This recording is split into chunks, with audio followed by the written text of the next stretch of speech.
একসাথে শুনে নেব।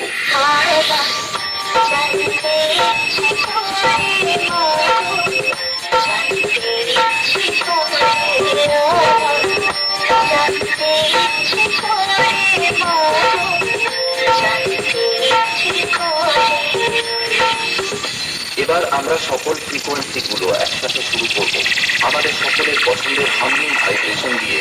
চলুন আপনারা আমাদের এই সেটআপটির সাউন্ড মনোযোগ সহকারে উপভোগ করুন।